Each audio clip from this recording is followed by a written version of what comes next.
بەناوی خوای گەورە سڵاوتان لەبێت بینەرانی بەڕێز و خۆشەویست قەدەغەی هاتوچۆ بۆی ڤایرۆسی کۆرۆنا لە هەرێمی کوردستان بەردەوامە تاوکو ئێستاش حکومەت تێرێن بودجەیەکی تایبەتی بۆ هاوکاریکردنی خەڵکی هێژار و کەم دەرامەت و ئەوانەی کە هەلی کاریان لەدەستداوە تەرخان نەکردووە. لە پەیامێکیشدا مامۆستا عەلی باپیر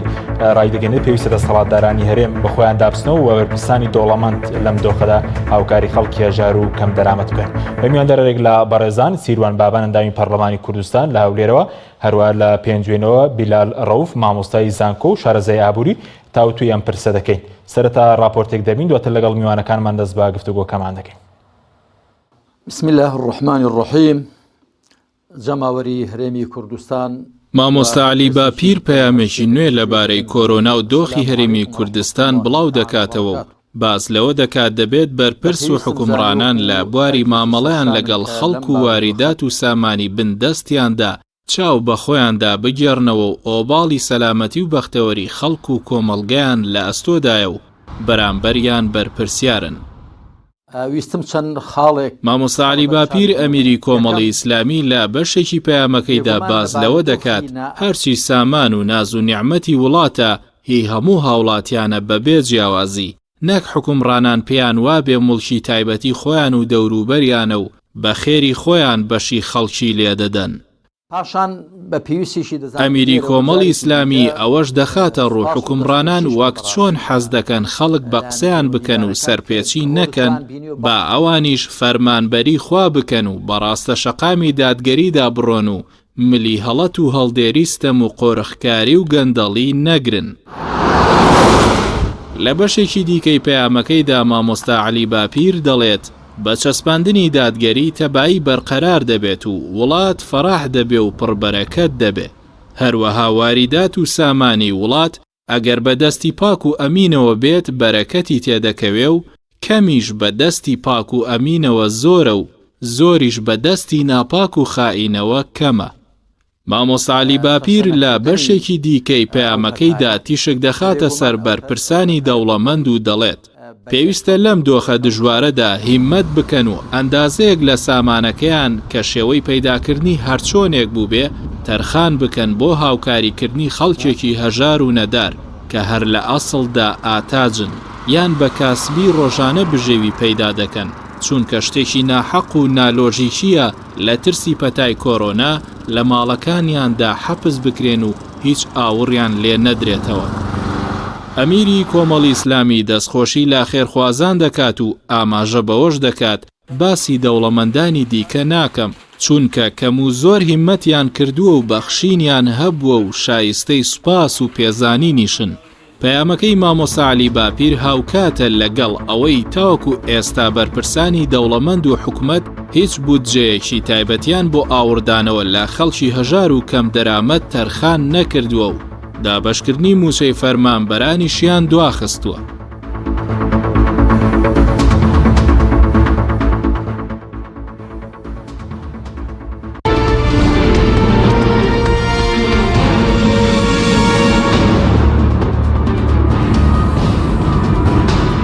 جارێکی تر سڵاوتان لەبێت بینەرانی بەڕێز، سوپاس بۆ میوانەکانمان. کاک سیروان بەخێر بێگە لە بەڕێستانەوە دەست پێ بکەین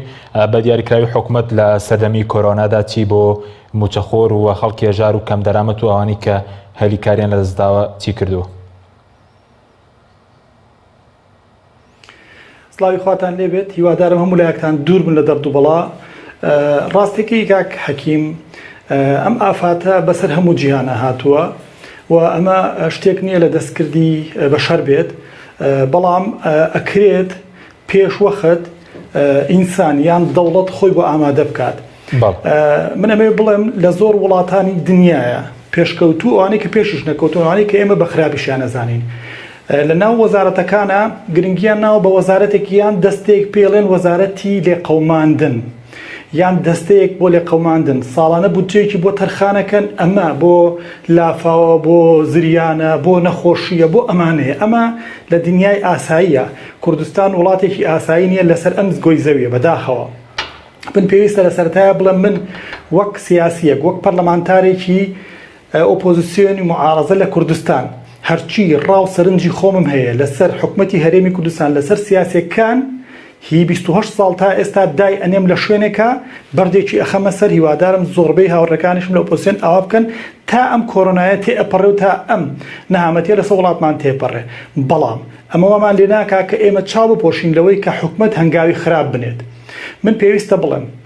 وەکو هەموو لایەک ئەیزان و هەموو لایەک سوپاسگوزاری کەرتی تەندروستی و کەرتی وەزارەتی ناوخۆ و پێشمەرگەین کە ئەم قۆناغەمان لەگەڵ بە هاوکاری ئەوان ئەم قۆناغە تێپەڕێنین. پێویستە هەمومان دەستی ماندووبوونیان بگوشین و هاوکار بین لەگەڵیانە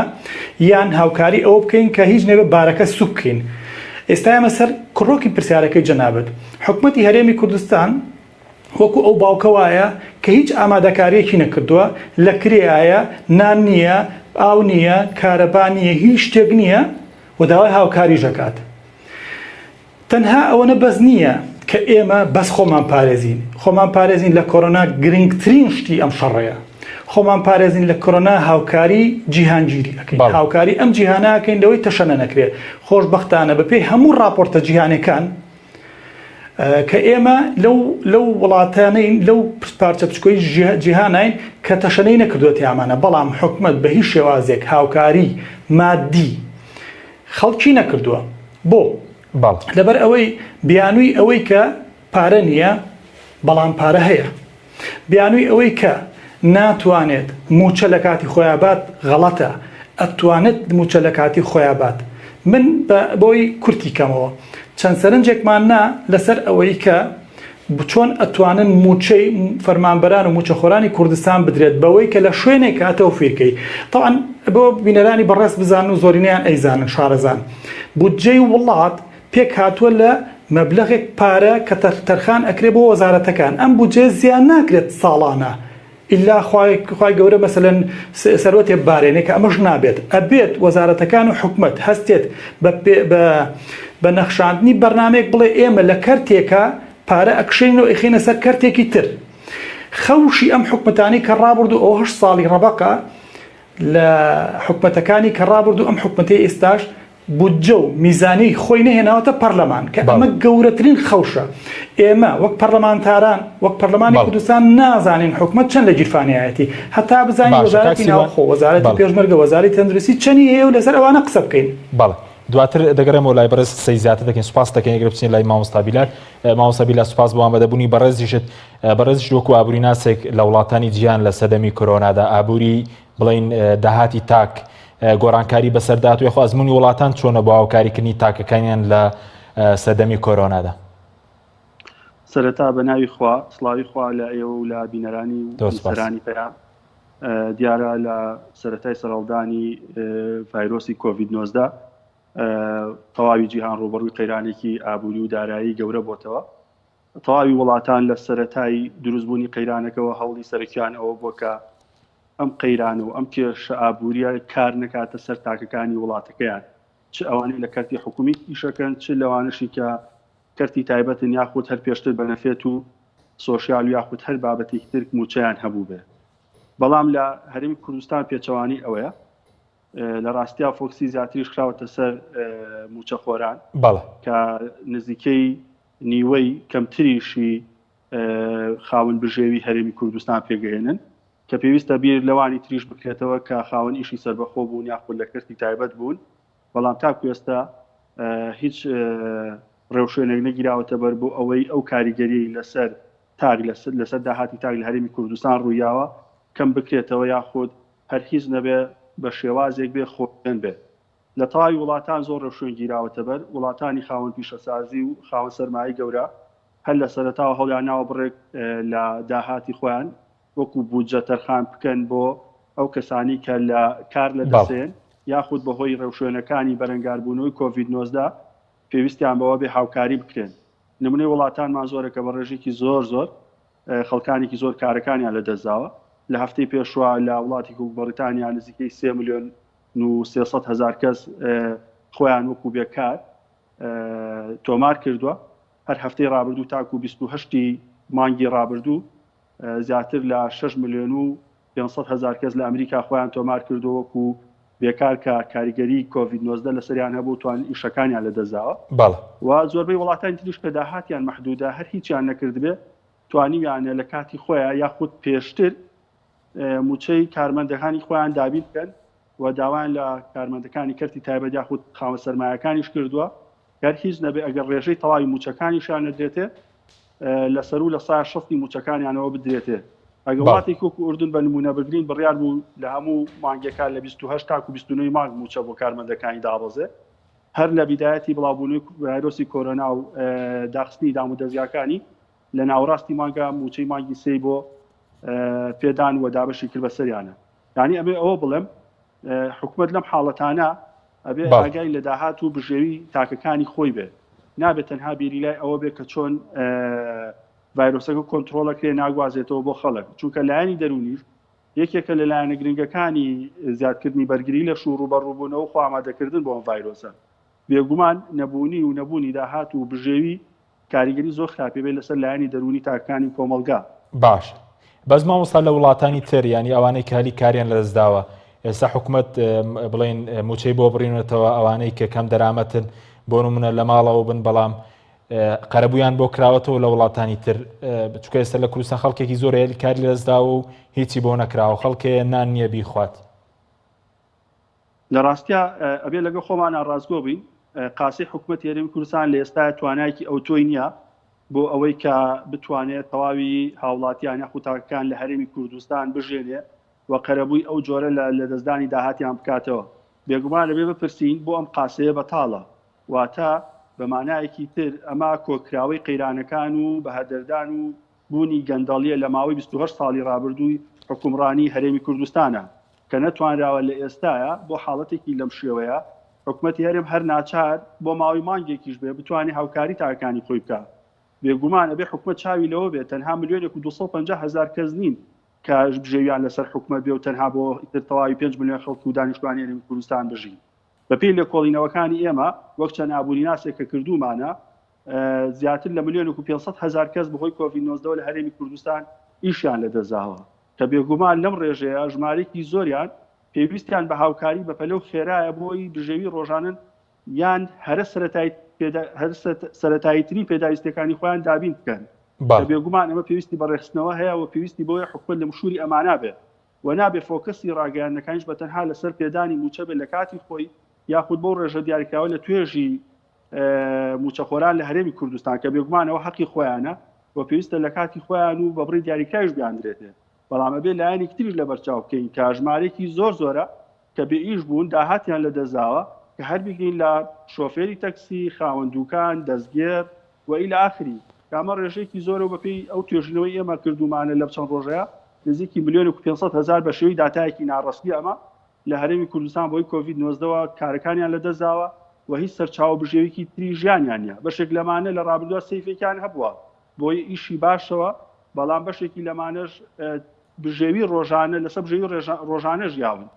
ئەوەی پیای کردووە هەر ئەو ڕۆژە بەکاری هێناوەتەوە و ئەوە ماوەی 15 ڕۆژ زیاتری خەڵکێکی زۆر بەیش بۆ پێش 15 ڕۆژەکەش تا ئاستێک جۆرێک لەبیشی لە هەرێمی کوردستان هاتبوو ئاراوە بۆیە پێویستە لایەنی پەیوەندیدار بیر لەوە بکاتەوە کە هاوکاری بە پەلە بگەینێت ئەم توێژانە و لە ڕاستیا ئەو کارە خێرخوازیانەشی هەن وەکو پێویست بین تا ئاستێک ناتوانێت حاجاتی تەواوی ئەو کەسانە دابین کات کە پێویستیان بە کۆمەک و هاوکاریە بەڵێ سوپاس دەکەم مامۆستا دەتەگرێم و لای بەڕێز کاک سیروان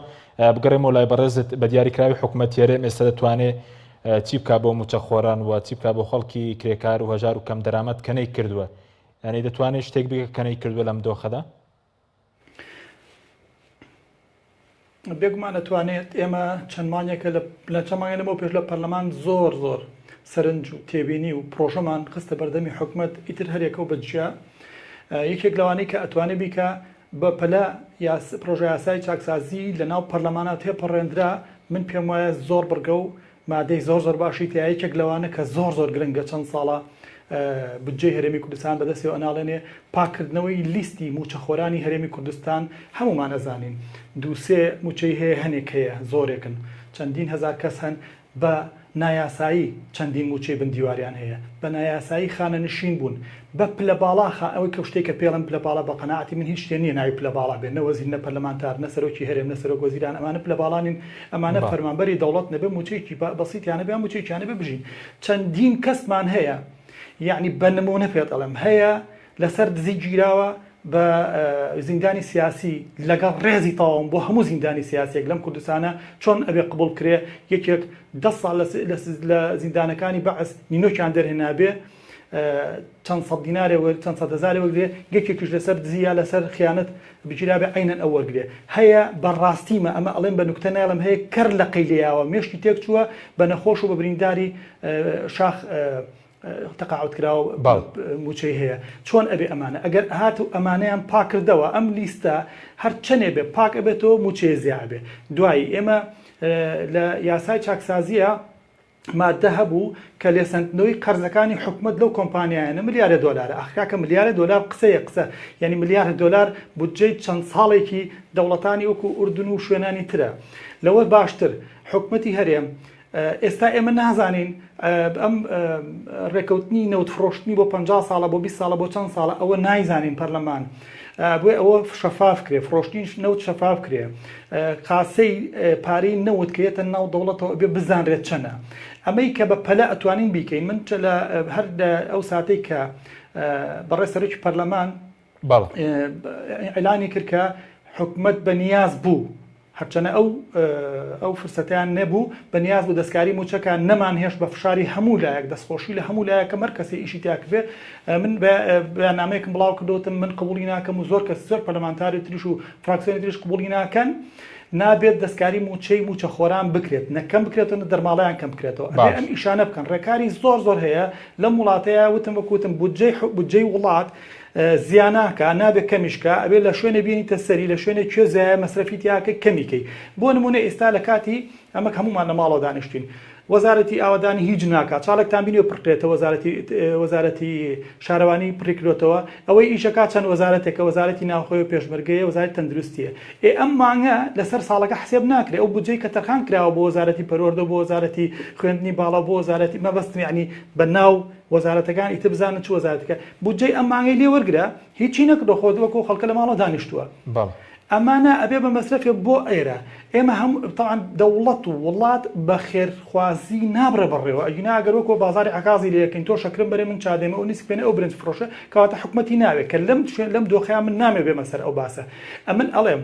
ئەگەر بە ڕوانگەیەکی جوان و بە پرۆفشناڵانە بیر لێ بکەین و حکومەت و دەوڵەتمەداری زۆر بە ئاسانی ئەتوانین تێپەڕێنین لەبەر ئەوەی میلەتەکەمان زۆر بە وشیاریەوە مامەڵاکە زۆر بە وشیاری خۆی پاراستووە لە وڵاتانی تر یعنی ناتوانرێ خەڵک ڕابگیرێ بەڵام میلەتی ئێمە لە خوای گەورە بەزیابێ و سوپاس بۆ میلەتەکەمان سوپاس بۆ کەرتی تەندروستی سوپاس بۆ ئەوانەی کە ئەو هاوڕێیانی کە ئاسایش و پێشمەرگە ئەوانەی کە لەسەر شەقامەکان شەقام سوپاس بۆ ئەوانە کە هەڵمەتێکی باشە قۆناغێکی باشمان تێپەڕێ بەڵام باش دڵنیا بن ئەگەر دە ڕۆژی تر بخایەنێ برسێتی وامان لێکە خەڵک قبوڵی ناکان دێتەوە سەر جادایەوە کاسپی بکە من ئەمڕۆ ینی جادەکانم بینی قەرەباڵغێکی پێوە و کۆنتترۆل زیاکراوە ئەبێ حکومت چی بکات حکومت هەنگاوەکانی زۆر بەسیت ئەتوانێت بکات جارێ حیزبەکان پارتی و یەکێتی سەرەکی پارەیەکی بێشماری ئەم میلەتیان لایە بە نایاسایی دەستیان کەوتووە بیخەنەوە گەڕ ماڵی سپی بۆ ڕۆژی ڕۆژ ئەمڕۆیە ئەمە یەک بۆ ئەوی خۆیان بپارێزن خۆی سامە هیچ ینی ئەمە هیچ دەستی پێویست نیە بە خەڵک بڵی کاکە گیان برسیتە خۆ خەڵک زانانی خۆی برسێتی دەرمانی نیە من ڕۆژانە و هەموو هاوڕەکانی تر ڕۆژانە خەڵک تەلەفۆنمان بۆ کاڵە وەڵڵا پارەی دەرمانمان پێ نییە بیللا خەڵک هەیە علاگە فرۆش بۆ علاگە نافرۆشی هەیە گڵە بەژۆ فرۆش بۆ هەیە دەستگێر بۆ هەیە سایق تەکسی بۆ خۆ حکومەتیش زانێت چاوی هەیە خۆشی هاوڵاتی بۆ پێشۆی کە بچێتە ناو حکومەت و وەزیر بێ ئەمانە زۆر بەسیتن پلانێکی بە پەلەی بۆدا ئەڕێژرێ اینجا من ئێستا ئەڵێم بۆچی کە ئەڵێم حکومەت پارەی هەیە لە سەرەتای ئەوەی کە بەڕێز سەرۆکی پەرلەمان ئیعلانی کرد کەوتی حکومەت بەنیازی ئەوەیە بەڵێ حکومەت بەنیازی ئەو بوو موچە بڕێ بەڵام یعنی ئێستا من ئەڵێم دەستی خۆش بێ بەڕێز سەرۆکی پەرلەمان کە ئەو شتەی ئیعلان کرد بۆ ئەوەی مەسئولیەتی ئەخلاقی بێتە سەر شانی پەرلەمانتاران هەمومان هاتینە دەنگ و فشارمان کرد بەڵێ ئەو فشارەی ئێمە و ئەو فشارەی پەرلەمانتارانی بەخا ئەو فشارەی سیاسەکان کردیان وای کرد کە حکومەت هەرباسی موچەبڕین نەکا تەواو موچەی ئەوە حکومەت بڕیاریاوە و ناش بە پەشیمان بێتەوە ئێستا موچەی فەرمانبەران دەستکاری ناکرێت کەواتە بڕە پارە هەیە ئەگەر هیچ گیرفانی خۆشیان بێ سوپاسیانەکەین بێن هەری خۆشمانە هەری میلەتە بێن بیخەنەگەڕ لەلایەک لەلایەکی تر هەڵبەتە بیرێکی تریشیان کردوتەوە ناکرێ حکومەت ناکرێ هەر شت تەوفیر بکانی هەر کەمی کاتەوە ئەکرێ دەست بڵاو کاتەوە ئێستا من ئەڵێم میکانیزمێک لە پێشایان و لەبەر نەخۆشی کۆرۆنا لەبەر ڕێکارە تەندروستیەکان ناتوانین موچە بین ئەوە توانیان موچە بن دوای وتیان پارە ناتۆ لە بەغا ئەو پارەی 2 مانگ لە بەغاوە هاتوو پارەی مانگی داهاتوو ژیەت من ئاگادارم پەیوەندیمان هەیە لەگەڵ پەرلەمانتارانمان لە بەغا لەگەڵ لژنەی یاسایی لەگەڵ لژنەی دارایی سپاس دەکەم کەواتە ئەو شتێک کە باسی شیەکەن داهاتی ناوخۆنیە ئێخۆ داهاتی ناوخۆ ئێستانی ئێمانی پێشوو هەبوو پارەتان هەیە باج و دەرامەتی ئەو باجانەی کە لە کۆمپانیاکان ئەسەرێت چەندین کۆمپانیا هەیە هەر پارە نایات باوکم کۆمپانیا هەیە بە ملیار دۆلاری لای هەر نایات ئەبێ بە زووترین کات لی بسنەوە دوای ئەوە من پێشنیازێک تریشم کردووە بەگویان کردوین و بە سوپاسەوە وەریان گرتووە بەڵێ سوپاس دەکەم بۆ پێشنیازەکانی تر بەڵێ گەورەکان کا بڵێ بە خەمڵاندنی ساڵی پار چەند بودجەت لەسەر بوو ئەم ساڵ بمەرێ بە قەرز پێشەینە بۆی ئەم قەیرانە تێپەڕێنم ئەو کاتە هەمومان بەخۆشی و ئاشتی ئەم قەیرانە تێپەڕێنین سپاس دەکەم دەگەرم وڵات ماوەستا بیلال گوڕێم وڵای بەڕێزەوەی کە بەڕێز وتت ئێستا بۆ داچوتان بۆ کردووە تا نزیکە 1,500,000 کەس ئەوانن کە لە دەرەوەی موچە خۆرانن حکومت کە بەڕێز وتت ئێستا ڕەنگە قاسی حکومت بەتاڵە بەز ڕەنگە قاسەی حزب دەسەڵاتدارەکان پڕبیان دەکرێت چرێگە چارەیەک بۆ ئەوانە بدۆزرێتەوە لە ماوەی قەدەغیات و چۆدا پێشەوەی باسی چارەسەرەکان بکەین ئەوێ باسی بکەین حکومەت هێرمی کوردستان بۆ قاسەکەی بەتاڵە ئێمە بە دواداچوونێکمان لە پێشتر کردووە بۆ بودجەی هەرێمی کوردستان لە ساڵانی ڕابردوودا واتە لە ساڵی دوای 2007 هەتاکو ساڵی 2015 بۆمان دەرکەوتۆ بەدەیان پرۆژەی وەهمی لەناو بودجەی حکومەت هێرمی کوردستانە هەبوو جێبەجێ نەکراوە و بەدەیان پرۆژەی تر لە دەرەوەی سنووری داری هەرێمی کوردستان جێبەجێکراوە تەنانەت پرۆژەی تیا لەسەر بودجەی هەرێمی کوردستان لە بەغا جێبەجێکراوە لە کاتێکا بودجەی هەرێمی کوردستان لەو ساڵانە لە بەغا خۆیەوە هاتۆ بۆ ئێرە کامانە هەمووی بە هەدەردانی بودجە بوون وای کردووە حکومەت هێرمی کوردستان تەنها بیری لەوە کردوێتەوە چۆن ئێستا وتمان کەسێک کە بۆ بژێوی لەسەر ڕۆژانە بۆ ئەوش تەنها بژێوی لەسەر ساڵەکانی خۆی داناوە واتە هیچ کات بیری لەوە نەکرێتەوە ڕوبەڕووی قەیرانی بێتەوە و لە ڕابردووشدا ئێمە کە تووشی قەیرانی شەڕی داعش و دابەزەی نرخی نەوت و ڕاگەیانی ئابووری سربەخۆ بڕینی بودجە بووین لەلایەن بەغاوە ئەزمموونیشان لەوە وەرنەگر لە ماوەی ساڵی ڕابردوودا هەرێمی کوردستان بە دۆخێکی زۆر باشی داراییە تێپەڕی واتە داهاتەکانی ڕوو لە زیادبوون بوون هەم داهاتی ناوخۆ هەم داهاتی نەوت و هەروەها بەشە بودجەشی لەلایەن حکومەت عێراقەوە بۆ گەڕێنرایەوە کەیتوانی بەوانە لایەنی کەم سندوقێک دابمەزرێنێ بۆ ئەوەی ئەگەر هاتوو ڕوبەڕووی هەمان قەیران بۆ بتوانێت بە ئاسانی کۆنتترۆلی کە و ئەوەی کە بکرێ بۆ هاوڵاتیانی شکێستا ئیشان لە دەستدا حکومەت هێرمی کوردستان پێویستە چەند ڕێوشێنێکی بەپەلە بگرێتەوە لە ڕاستیە ئێستا من لام سەیرە هەندێک پەرلەمانتاری بەڕێز باسی یاسای چاکسازی ئەکەن ئەم یاسای چاکسازی من نازانم لەکوێی ئەم یاسای چاکسازی ئەتوانێت بودجە بۆ هەرێمی کوردستان بگەڕێنرێتەوە ئەم کاکسیروان باسیەوەی کرد کە ئەگەر بێت و خەڵکانێک هەبوون بۆ نمونە بە کەمەندانی سەنگەر ئەژمار کراون یاخود بە شەهید ئەژمار کراون لە جێتیاوایان لێ هاتووە یاخود کەسێک کە مستەق بووە لە هەمان موچە و ئاستی یەکا موچە وەرەگرن من نازانم ئەمانە هەمان دۆسەی تەواویان بۆ کراوەواتە کەسێک نییە خانشینی بۆ کرابێ پێوترابێ ئەمە دزی کردووە بەڵام ئەمایان پێشمەرگە بووە هەموو ئەمانە بە یەک یاسایەکی قانونی واتە بە پشتگیرێکی تەواو ئەم جۆرە خانشینی و شەهیدانە و هەروەها بە دەردانی موچەکراوە وامی ئاماژە بە شتێکی تریش بم لە ڕاستیە لە ناو لیستی موچەخۆرانی هەرێمی کوردستانە زۆر باسی بندیوارەکرێت بەپێی ئەو داتایانی کە هاین هەروەها ئەوەی حکومەتی عێراق بەدەستی گەشتووە لە ڕابردوودا نزیکەی کەمتر لە 700,000 موچەخۆر هەیە لە هەرێمی کوردستان کە موچەخۆری فعلی و کارمەندی حکومەتی هەرێمی کوردستان بن واتە ڕێژەیەکی زۆر لە کارمەندی بندیوار و موچەخۆری بندیوار لە هەرێمی کوردستانە هەیە کە من پێم وایە ئێستا بە ئاسایی ناتوانین ئەمانە لێک جیا بکەینەوە بەڵام پێویستە حکومەتی هەرێمی کوردستان کۆمەڵە ڕێوشێنی بەپەلە بگرێتەوە یەکێک لەوانە کە ئێستا خاڵە سنوورەکان خاڵی هاتوچۆن و بازرگانی بەردەوام و سەرچاوێکی داهاتە بۆ هەرێمی کوردستان بیر لەوە بکاتەوە کە ئەو داهاتانەی لە خاڵە سنوورەکان وەرەگیرن بە ناوی کۆمپانیای جیاواز حکومەتی هەرێمی کوردستان خۆی ئەرکەکە بگرێتە ئەستوی خۆی و ئەو بودجێ بەکاربێنێتەوە بۆ سەر بودجەی ئەو داهاتە بەکاربێنێتەوە بۆ سەر بودجەی خۆی و هەروەها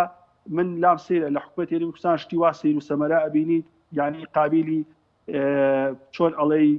سیستەمی حکومڕانی نیە لە هەرێمی کوردستان چەند لیوایەکی نەوت و گازمان هەیە لە هەمان کاتە سکیوریتی کەرتی تایبەتیشمان هەیە بۆ پاراستنی جەڵگەکانی نەوتی کە لەو لاوە چەندین ملیارە دێ بە لیوای نەوت و گاز لە هەمان کاتا چەندین ملیۆن دۆلاری ژمانگانە ئەدێ بە کەرتی تایبەت بۆ بە ناوی سکیوریتیەوە واتە پێویستە حکومەتی هێرە خێرا ڕێخستنەوەیەک بۆ ئەمانە بکە و لە قاڵی ئەی تاکو یا ئەوەیە کە حکومەتی هێرمی کوردستان پێم بتوانێت بە ئاسانی هاوکاری ئەو 1,500,000 کەس یاخۆت هەریز نەبێ ئەوانی کە زۆر زەڕونە بە پێداویستەکانیان بکات چونکە قاسەکەی بەتاڵە و ئێمە لەوێ قاسەیەکی بەتاڵە گفتوگۆەکەین حکومەتی هەرێمی کوردستان تاکو ئێستش هەموو لایەک دڵنیان لەوەی کە ناتوانێت موچەخۆرەکانی خۆی لە کاتی باشە مامۆستا باش مامۆستاوەکاری و قاسە بەتاڵی چییە کە لەم دۆخە بەتاڵ ڕەنگە خەڵک بپرسێ لە 2005 مەسەلەن تا 2014 زیاتر لە 100 میلیارد دلار لە بەغداوە هاتووێنێ ئێو پارەچی لە هاتەوەی کە داهاتی ناو خۆتن ساڵە نەوت دەفرۆشن بۆچی بەتاڵە؟ لە ڕاستیا من پێشتر ئاماژەم پێکرد کە لە ماوەی ڕابردووە پرۆژەکان بڵێن بودجەی هەرێمی کوردستان جۆرێک لە بەهەدەردانی تیا هەبووە کە ئەمە بایی ملیاران دینار بووە و هەروەها پرۆژەی جیاواز کراوە بۆ ناوچەکانی دەرەوەی هەرێمی کوردستان کە مەبەستم ناوچە کوردستانیەکان نییە بگرە لە خوار و ناوەڕاستی بۆ پرۆژەی چۆن کراوە بۆ بەغداوەوانە مامۆستا هیچ ئەگەر لە ساڵانی ڕابردوودا نزیکی 3 ملیار و نیو لەسەر بودجەی هەرێمی کوردستان تەرخان کراوە بۆ نوێژنکردنەوەی یاریگای شاب لە بەغا کامە لەسەر بودجەی هەرێمی کوردستان بووە و هەروەها پرۆژەی تر هەبووە کە لە ئێستا من لە ڕاستیا لە بەردەستمانێ بەڵام لە کاتی تاتوانین بیخینە ڕوو و هەروەها خۆتان نەزانن تاکو و ساڵانی ڕابردووش دوو ئیدارەی لە هەرێمی کوردستان جۆرێک لە ڕنگدانەوەی هەبووە ئەو بودجانەی کە ساڵانە هاتوون بۆ هەرێمی کوردستان هەوڵدراوە خۆی لە کاتی خۆیان بەکار بهێنرێ بەکارهێنانەکە دوو شێواز بۆ بەشێکی فعلەن پرۆژە و خزمەتگوزاری کراوە بە خەڵک بۆ خەڵک و بەشێکی دراوە بە موچە بەڵام بەشێکی بە هەدەردان و گەندەڵی تیا باشە بەس پرۆژە هەبووە فەرموو واتە پرۆژە هەبووە تێچۆکە ئەگەر ملیارێک دینار بوو بێ تەندەرەکە 3 ملیارد دینار لێ درراوە کەمانە دیاریشن کۆمپانیەکان کۆمپانیای کێن واتە کۆمپانیای حیزبی بوون کە توانیانە سوود لەو کەلێنانە وەربگرن و خێرا بەکاری بێنن واتە ئەم دوو ئیدارێ بیریان لەوە نەکرۆتەوە بە هاوبەشی سندوقێکی هاوبەش دروستکەن بۆ ڕوبەڕووبوونی قەیرانەکان تەنها بیریان لەوە کردوێتەوە کە ئەو بودجەیەت بۆ شێوازی لەسەر ڕێکەوتن دابش بکرێت و خەرج بکرێت لە پێناو دابیکری خزمەتگوزاری و موچەی هاوڵاتیان و هەروەها بەشێکی گەورەشی بۆ خۆیان بەکاربێن باشە بەس مامۆستا تەنها حکوومەتی هەرێم ڕۆڵی دابشکردنی پارە دەبینێ ئەگەنا یعنی ئاسایە لە 28 ساڵە مەسەرەن بای مانگێک موچەی تاوی دانراود نەوێ بای دوو مانگ موچەی ینی تاوی دانراود نەوێ بۆ موچەخۆران و باوکارکردنی خەڵکی تریش بە کورتی بێ سپاس لە ڕاستیا لە تەواوی دنیا ئەو وەزیرانی کە وەزارەتەکانیان بەدەستەوەیە ئیشی ئەسلی خۆیانەکەن واتە وەزیری دارایی بەرپرسە لە سەرچاوی داهات و بەرپرسە لە سەرچاوی خەرجیەکان و ڕێخستنەوەیان مەبەستمەوەنی ئەو بڕیار بات چۆن بەڵام ئەبێ ئاگای لە سەرچاوی داهاتەکان بێت چۆنە و ئاگای لە خەرجیەکانیش بێت چۆنە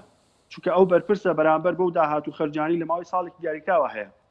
لە هەرێمی کوردستان ماوەی 6 ساڵی ڕێکە ئێمە یاسای بودجەمانیە واتە 6 ساڵە کەس نازانێت حکوومەتی هەرێمی کوردستان چەند داهاتی هەبووە سەرچاوی داهاتەکانی کوێ بوون و لە چیا خەرجی کردووە کە ئەگەر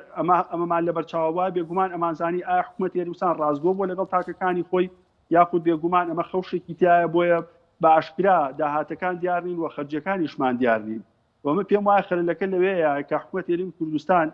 دەسەڵاتی تەواو نایەت بە وەزارەتەکان و وەزیرەکانی خۆی واتە ئێمە لە ماوەی ڕابردوودا تەنها مانگی ڕابردووە گەبی هێنینە بەرچاوی خۆمان و بیری خۆمانی بێنینەوە چەندین لێدوانی جیاوازمان لەسەر دابشکردنی موچە بیست وەزیری دارایی لە ماوەی چەند قۆناغێکی جیاوازە چەندین لێدوانی جیاوازیە تەنها وەزیرەکانی وەزارەتەکانی تریش تێ هەڵکێش بوون لەگەڵ دابشکردنی موچە ئەدرێ یاخود نادرێ جۆرێ لەسەر شێوان و دڵەڕاستی و نائستقراریان لە دەرونی خەڵکا دروست کردبوو. سپاس دەکەم مامۆستا بەڵێ بینەرانی بەڕێز ناوبڕێکی کورت و دوای ناوبڕەکە دەگەڕێنەوە وڵاتان لەگەڵمان بمێننەوە.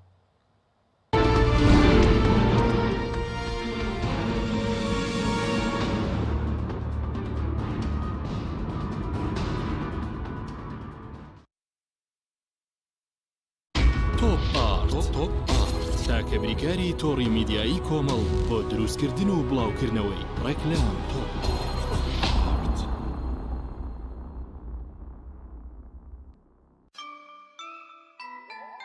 ئەم کوڕاناوی چالاکە حەزی لە چپسێکی چاکە بۆیانینی لای تاکە زۆر تەندروستە و زۆر پاکە ئەم چەشناوی پاریە حەزی لە چپسی نینیە نینی تامی سروشتیە هیچ چپسێک وەک ئەو نییە هەژوانیش کوڕێکی جوانە حەزی لە ئاهەنگێرانە لە یادی لەدایک بوونەکەی چپسی نینی بوو هەڵبژار دەکەی نینی هاوڕێی مناڵانە تامی خۆشە و بێزیانە بۆن و ڕەنگی هەمە جۆرە شێوە و قەپارەی زۆرە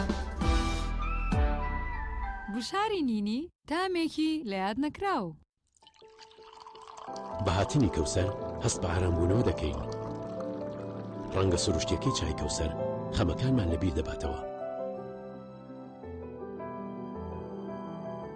لەبەر ئەوەیەکە بۆن و تامی چای کەوسەر لەبیر نەکراوەیە. بە چای کەوسەر چێش لە ڕەنگ و تامی چای ڕاستەقینە ببینە. چای کەوسەر.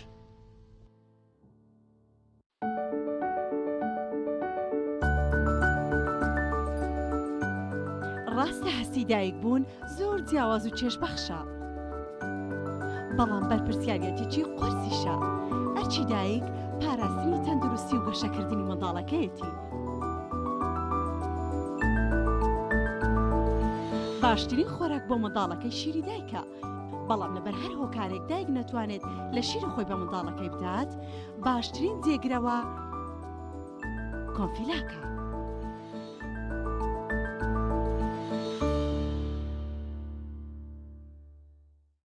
تۆپ ئارت تاکە بریکاری تۆڕی میدیایی کۆمەڵ بۆ دروستکردن و بڵاوکردنەوەی ڕێکلام. تۆپ ئارت.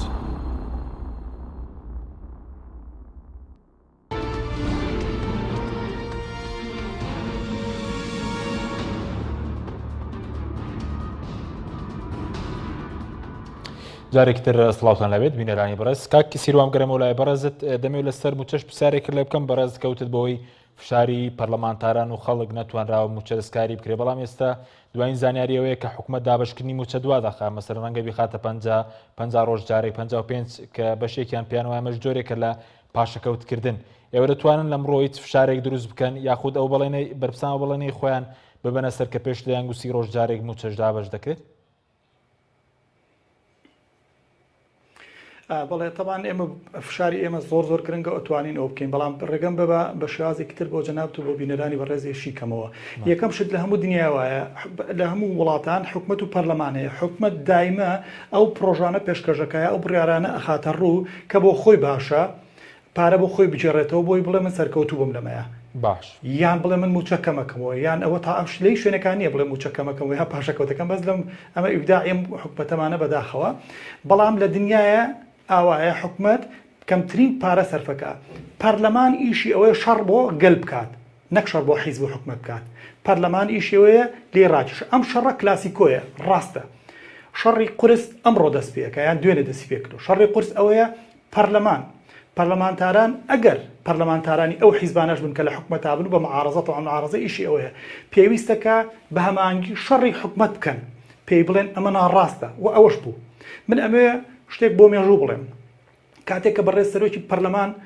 بە ئالەنی ئەو شتەی باس کرد، ئەو تۆپەی خستە ساحەی پەرلەمانەوە پەرلەمانتارانەوە وەڕێک ئەوە دەرچوو کە هەیبەتی پەرلەمان لێرا دەرچوو. پەرلەمانتاران بەبێ ئەوەی کە لە هۆڵی پەرلەمانی شابن هەر یەکەو لە لای خۆیەوە، ئەوانەی کە فراکسیۆنی شانێ، ئەوانەی کە حیزبی شانێ، هەوڵیاندا فشار بخەنە سەر حکومەت. هەر کەسێک ئەڵێ فشاری تاکە کەسی و کۆمەڵ سەر ناگرێت، ئەوە بینیتان سەری کرد. بۆ لەمە دواش ئەگەر حکومەت بیەوێت، ئێستا ڕاستەکەی 50 ڕۆژ جارێکە، 40 ڕۆژ جارێکە، 45 ڕۆژ جارێکە، ئەمە بۆ خەریککردنی خەڵکە، یان باشتر بڵێم بۆ خەریککردنی پەرلەمانە. و زۆر بەداخەوە ئەڵێم لە سەرەتای خولی پێنجەمی پەرلەمان ئەم خولەیەکە ئێمەتیان بە حکومەت و حیزبەکان و هەنێک کەسایەتی مستەفید لە قەزی خراپکاری هەوڵیان داوە بەهای پەرلەمان و پەرلەمانتار کەم بکەنەوە بەداخەوە، تا ڕادەیەکیش بەداخەوە سەرکەوتوو بن. بەڵام هەر دوێنێ و پێرێ بۆ هەموو لایە دەرکەوت کە بڵێ پەرلەمان ئەتوانێت لە دەرەوەی پەرلەمانی شلۆبی بۆ دروستکات و شار لەسەر حکومەت کات. بەس بۆچی کۆبوونەوەی ناکەن؟ ناتوان کۆبوونەوەی بکەن لەسەر مەسەلەی موچە هاوکاریکردنی خەڵکی هەژار و کەم دەرامەت؟ من بۆ خۆمەک پەرلەمانتاری سەربەخۆلە و پەرلەمانی کوردستانێت چەندین جار لەگەڵ هاوڕێکانمە بە نووسراوی فەرمی داوامان کردو ڕوونکردنەوەکەی سەرۆکایەتی پەرلەمان پێویست ناکەم من ئیشارەی پێ بم هەموو لایەکەی زانن داوامان کردووە. من ئامادەم ئەمڕۆ یا هەموو ڕۆژێک لە ناوهۆڵی پەرلەمان من هەموو هاوکارەکانشم زۆرینەیە ئامادەن. ئەمەیان باسێکی تر بەجێڵم بۆ سەرۆکایەتی باشە، بەس بە ئۆنلاین ناکرێت کۆبوونەوەکە وەک ئەو ئەرکەی لەسەر شانمان وەک پەرلەمانتار عرضم کردی سەرۆکی پەرلەمان جوابیاوەتەوە بۆ من مقنع نییە. ئەوە هەڵبەتە جەنابتان ڕاگەیەندکارن پرسیاری لێ بکەن نامێ قسەی لەسەرکەم بۆ خۆمان. من هەموو ڕۆژێک بە بێوچان لەسەر شەقامەکانم بە دەمامک و بە دەستکێش و بە دووری مەترونیۆک لەگەڵ ئەو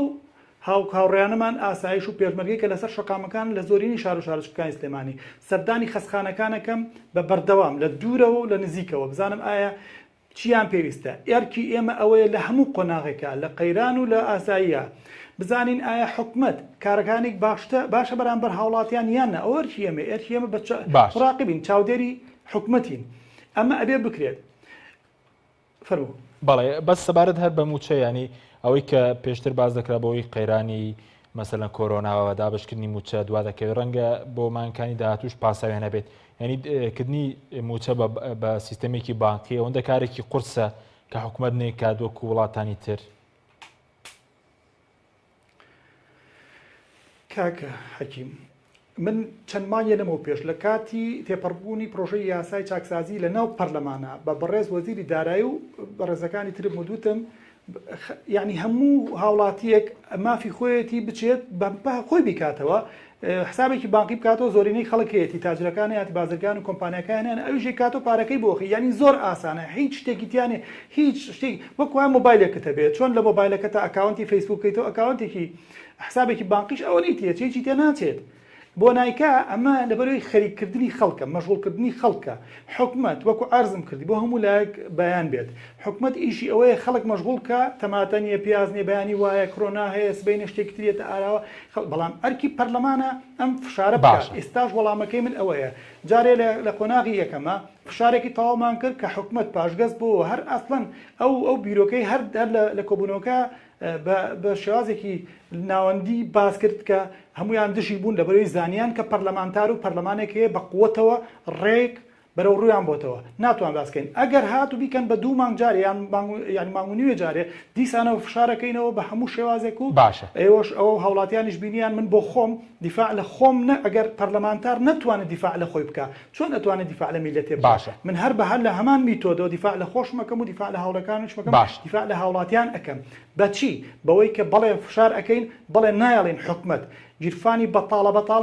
نییە من بۆ خۆم وابزانم یەکەم پەرلەمانتارم لەم کوردستانەیە ئەگەر کەسێک تر بێت دەستی ماجەکەم من یەکەم پەرلەمانتارم داوام کردووە ئەگەر حکومت بۆی ناکرێ ئەم قەیرانە تێپەڕ بێت ئەبێ خۆی هەڵۆشێنێتەوە هیچ مەجالی تریتیانی خەڵکی تر هەیە بە شایستەترن و ئەم وڵاتە بە کوڕی باش بەڕێوە ناڕوە فەرقەت کوڕی باشیت و خاتر و خۆتریتیانی ئەم وڵاتە لەسەر لێواری مەرگە خوا نەخواستە ئەبێ خەڵکانێک کە بن بتوانن کوڕی ئەو قۆناغە بن دنیا ئاسایی بێ خۆ هەموو کەسێک دەتوانێت سڵینیش بەڕێوە دنیا ئەگەر حکومت نەبووە لە دنیا قەیرانی توش نەبێ هەر حەسەکەی سەیری کە لە ئەڵمانیا وەزیری دارایی هەرێمی هێسن هەفتەی پێشوو لەبەر ئەوەی کە توانایتیانە بووتی وڵاتەکەم من بۆ لەم ئێستای وەکو وەزیری دارایی ناتوانم بەڵکە من لەگەڵ ئەو بیرۆکاریم خۆی کوشت ینی خۆی خستە سەر سکەی قیتار و خۆی کوشت ئێمان خۆیان نەکوژن ئەمان بەسیتە جۆ بگرن لە خەڵک هەرچەنە هەفتە ئەم 2-3 ڕۆژەم پێش جویان لێگرتین پێشنیازەکانیان قبول کردوین و من خۆم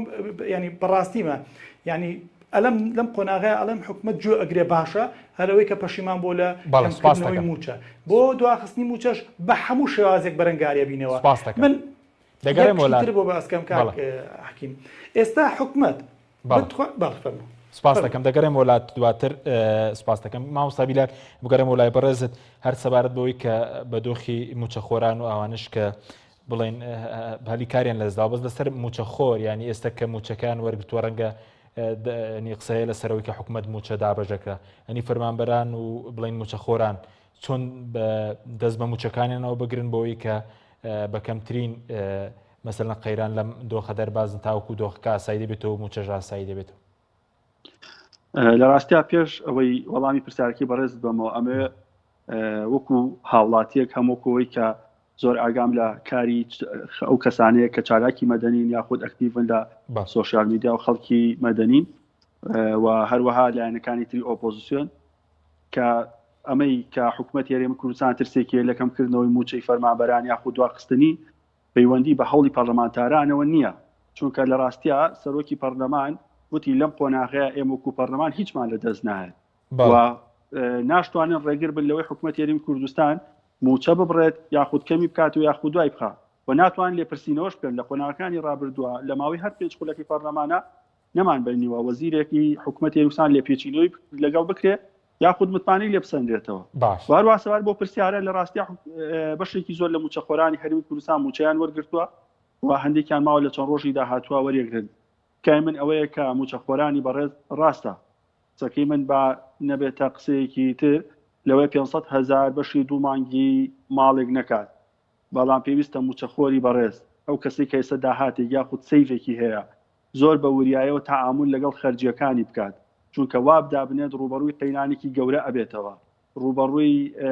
نەبوونی و یاخود وەرنەگرتنەوەی موچەکەیەتی لە کاتی دیاریکراوی خۆیان.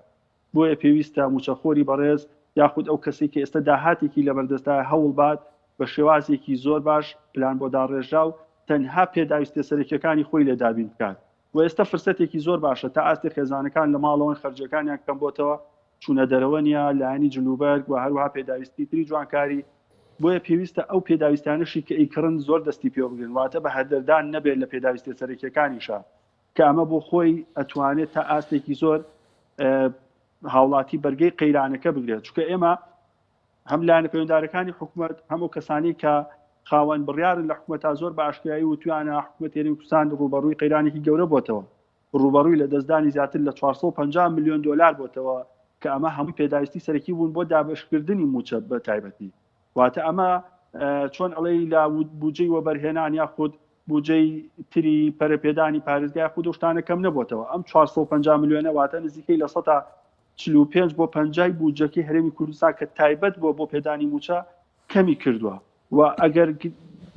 ئاماژەش بۆ بین ئێمە دڵنیابین لەوەی بەکاش لە کاتی خۆیان ئەو بەشە بودجەی کە بۆ موچەخۆرانێرە لە کاتی خۆیان بینێرێ، ئەمە جۆرێکە لە فاڵگرتنەوەش، چونکە بینیمان لە مانگی دووە زیاتر لە دەڕۆژێک دواکەوت. واتە ئەگەری چڕان یاخود لە کاتی تێکچوونی دۆخی ئەمنی یاخود سیاسی یاخود پێگەێنانی کابینەی نوێ ئەگەری بەریەکەوتنی نێوان هەرێم و ناوەندیژەیە. بۆیە موچەخۆران زۆر ضرورە و زۆر پێویستە ئاگایان لە داهاتەکانیان بێ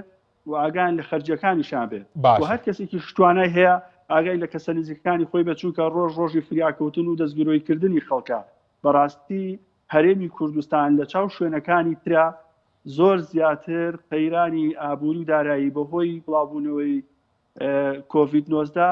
زیاتر و زەقترە. واتە وڵاتانی تر ئەگەر تا ئاستێک باشتر بن، هەرێمی کوردستان دوو ئەوەندەی تر ئەو قەیرانی کاری کرۆ سەر داهاتی خەڵک. باشە، بەس مامۆستا سەبارەت بەوەی کە قسەی لەسەرەوەی و هیچ بەداچوونێکتان کردووە بۆچی موچەی موچەخۆران زیادی کردو، ینی لە دوایین چاوپێکەوت پێشتر ڕێباز حەملان لە کابینەی پێش و وتی موچەی فەرمانبەران پێویستی باش 181 ملیارە، کەچی دوێنێ سەرۆکی دوانی ئەنجومەنی وەزیران باسی لەوە کردووە 755 میلیۆن دلار کە نزیک بۆ تۆ لە 900 ملیار، ینی تقریبا زیاتر لە 25 ملیار موچەی موچەخۆران زیادی کردو. خۆ دامەزرانیش نەبووە، ینی بۆچی ئەم مەسەلەن ئەم زیادبوونە لە پایتی ڕوویداوە؟ سپاس بۆ پرسیارەکەت و پرسیارێکی زۆر لە جێی خۆیان بوو. لە ڕاستیە لە دوایی قۆناغی هەڵوەشانەوەی پاشکەوتی موچە بەڕێز سەرۆکی حکوومەتی ئەو کاتی هەرێمی کوردستان نەچیروان بارزانی و هەروە ڕێباز حەملان وەزیری دارایی ئەو کاتی حکوومەتی هەرێمی کوردستان کابینەی هەشتم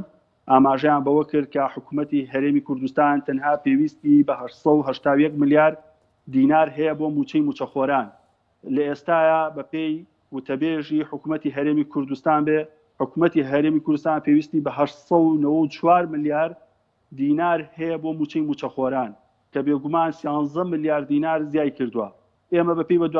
دواداچوونێکی خۆمان کە چەند ئابووری ناسێک لێکۆڵینەوەمان لەسەر کردووە، تەواوی پەرلەمانتارانی خولی نوێ،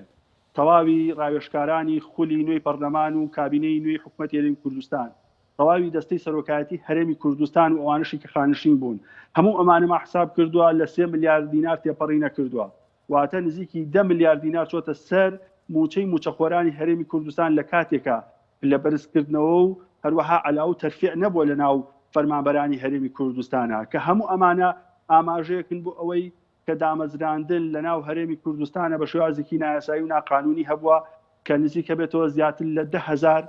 کەس لە هەرێمی کوردستان تاین بێتن جگە لەو کەسانی کە هەرێمی کوردستان زیاد لە 400 خوێندکارێکی یەکەمەکانی زانکۆکانی هەرێمی کوردستان بوون لەگەڵ 400 پزیشکێکەوانی دامەزراندەوە. واتە کۆی ئەوانە هەمووی ناکاتە 3 ملیار دینار و باقیەکەی تری 10 ملیار دینارە. ئەمە لە کاتێکایە لە ساڵی ڕابردووە ئێمە چەندین خۆپیشاندانی دەرچوانی دامەزرا و خەڵکی ترمان بینی بۆ دامەزاندن بۆ دۆزینەوەی هەلی کار، بەڵام لە هەمان کاتا حکوومەتی کوردستان بیانوەکەی ئەوە بوو کە لە قەیرانە ناتوانێت خەڵک دامەزێنێت کە ئەمە جێگەی پرسیارە و پێویستی بە دوواداچوونە و پێویستە لایەنە پەیوەندیدارەکان، پەرلەمان، چالاکانی مەدەنی، ڕێکخراوەکانی کۆمەڵگەی مەدەنی دەرچوانی دانەمەزرا و داکۆکی بکەن لەسەر هەڵوەشانەوەی ئەو دامەزرانانەی لە ساڵی 2019 ئەنجام دراون کە بەڕاستی ئەوەی ئێمە لێکمان ناوەتەوە ئەگەر هەر کەسێک 1 ملیۆنیشی بۆ تەرخانکەی نزیکەی 18,000 کەس لە هەرێمی کوردستان لە ماوەی ساڵی 2019 بە گرێبەست بوو یاخود بەڕاستی لە کەرتە جیاوازکردنی هەرێمی حکوومەتی هێرمستانە دامەزراوە کە بێگومان ئەمە شتێکمان پێڵێ کاکمەگەر یەک دەقیقەکاتم بیتێ وەکو دوا پەیامیشت لە ڕاستی ئەوەیە کە حکوومەتی هێرمستان ئەگەر پرۆژەیاسەی چاکسازیش جێبەجێکات بەرگەی 2 ساڵی تری ئاواگرێکە بۆ شێوەیە دامەزراندنی هەڕەمەکی لە دامەزراوەکانیدا بمەزێنە. بەڵ سوپاس دەکەم کاک سیروان کاتمان زۆر کەم ماوە بە سەبارەت بە ئێوەکو پەرلەمانتانە فشارێک دروست دەکەن بەوەی کە حکوومەت کۆمەڵێک مڵکی گشتی هەیە کە مەسەلەن خەڵک تێیدا نیشتەجێیە لەیان خۆش بێ و باز لەسەر خەڵک کەم کرێتەوە لەم دۆخەدا لەسەر بڵێن کۆمپانیەکانی کەرتی تایبەت بۆ ئێوانی شاوکاری فەرمانبەرەکانیان بکەن. سوپاس دەکەم.